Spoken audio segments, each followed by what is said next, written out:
ఎల్లోరా కేవ్స్‌కైతే వచ్చేసాము. మా పాప చూడండి ముందెళ్ళి మాకు స్వాగతం చెప్తుంది. వెనక నుండి అయితే మేము నడుచుకొని వస్తున్నాము. ఇది ఎంట్రన్స్ అనమాట ఎల్లోరా కేవ్స్‌కి.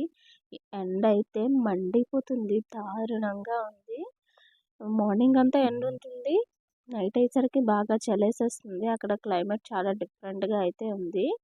మేమైతే నడుచుకొని వెళ్ళిపోయాం. అక్కడ ఏంటి మా అమ్మ వాళ్ళు చూస్తున్నారని వెళ్తే అక్కడ వాటర్ ఉన్నాయి. వాటర్ భలే చల్లగా ఉన్నాయి. అదేదో పూల్‌లాగా ఉంది. అప్పుడు వాళ్ళు యూజ్ చేసుకున్నదేమో. లో బాగా లోతు కూడా ఉంది. చాలా కేర్‌ఫుల్‌గా ఉండాలి. ఇదైతే లోపలికి వెళ్ళడానికి ఎంట్రన్స్ ఎల్లోరా కేవ్స్‌కి. జనాలైతే చాలా మస్తున్నారు. బాగా క్రౌడ్ ఎక్కువగానే ఉంది. చూడండి ఎంత అక్కడి నుండి ఇక్కడికొచ్చేసరికి ఎంత చెమటలు ఎక్కిపోయామో. ఈ ఎండకి ఎలా అంటే అలా కమిలిపోతున్నాము. మొఖాలు మాడిపోయినట్టు అయిపోయాయి. లోపలికొచ్చేసరికి బాగా భలే చల్లగా అనిపించింది. ఇంకా లోపలికెళ్ళేసరికి ఒక స్కూలు స్టూడెంట్స్ అనుకుంటాను. వాళ్ళందరూ స్కూల్ మొత్తం వచ్చారు పిల్లలు.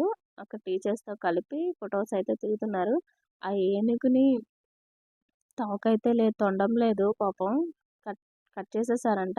ఇక్కడ చాలా వరకు స్మాష్ చేసేసారు. చేయలేక వదిలేసారంట. నేను ఇదే ఫస్ట్ టైం ఎల్లోరా కేవ్స్ చూడడం. చాలా బాగుంది. వాళ్ళ నాన్ననైతే ఇద్దరు అస్సలు వదలరు. నా కొడుక్కి అప్పుడప్పుడు అమ్మ కూడా కావాలి. నా కూతురికి అసలు అవసరంలే. వాళ్ళ నాన్న ఉంటే చాలు. వాళ్ళ నాన్న ఏం చెప్తే అదే వినేస్తారు.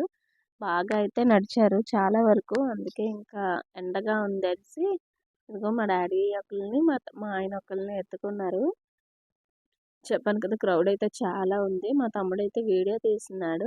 వాడు చెప్పినంత వరకు మాకు తెలీదు. 20 రూపీస్ నోటు మీద ఉండేది బొమ్మ ఇదేనే అనేసి. వాడు తీసి చూపించిన తర్వాత మాకు అవునా అని తెలుసుకున్నాము. అంటే అంత ఆలోచన అయితే లేదు. అక్కడ నుండి వచ్చిన తర్వాత మేము ఇంకా కిందనే ఉన్నాం. ఇంకా వెళ్ళలేదు. వీళ్ళైతే ప్రశాంతంగా హ్యాపీగా కూర్చున్నారు. లోపలైతే చాలా చల్లగా భలే ఉంది గాలి. బయటేనే చాలా ఎండగా ఉంది. దీనికి పార్ట్ 2 అయితే మళ్ళీ